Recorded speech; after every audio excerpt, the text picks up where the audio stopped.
So'nggi yillarda orttirilgan immunitet tanqisligi sindromi infeksiyasi dunyo miqyosida jiddiy tibbiy va ijtimoiy muammolardan biri bo'lib qolmoqda. Xastalik nafaqat inson salomatligiga, balki jamiyat barqarorligiga ham salbiy ta'sir ko'rsatadi. Shu sababli kasallikning oldini olish, aholining bu borada tibbiy savodxonligini oshirish hamda fuqarolarni o'z salomatligiga mas'uliyat bilan yondashishiga undash muhim ahamiyatga ega.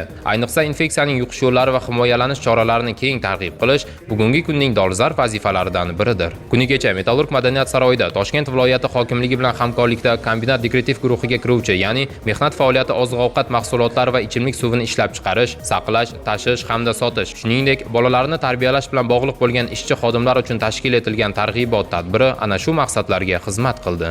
Unda Toshkent viloyati OIDSga qarshi kurash markazining yetakchi mutaxassislari ishtirok etishib, kasallikning kelib chiqish sabablari, virus manbalari, yuqish yo'llari hamda undan saqlanish choralariga batafsil to'xtalib o'tdilar.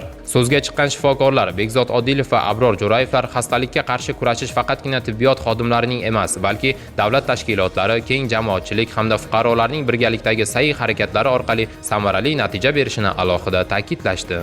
Oitis bu oif infeksiyasini yuqtirib olgandan keyin kasallikning eng oxirgi bosqichi, yakuniy 4-bosqichi.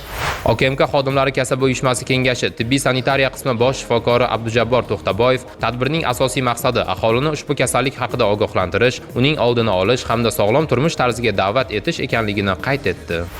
Bu tadbirni uyushtirishdan maqsad mana shu oitis kasalligini aholi orasida kelib chiqishi, yuqishi oldini olish, buni yuqish yo'llari, oldini olish choralari haqida bilib olish va bu bilan aholimizning salomatligini saqlash.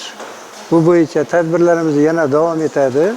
Mana shu kombinatning boshqa bo'limlarida ham xuddi shunday tadbirlar olib boriladi. Uchrashuv davomida ekspress test sinovi o'tkazilib, unda dekorativ guruhga kiruvchi ishchi xodimlardan so'lak namunalari olindi. Mazkur tezkor va og'riqsiz tekshiruv kasallikni erta aniqlash imkonini berishi bilan alohida ahamiyatga ega.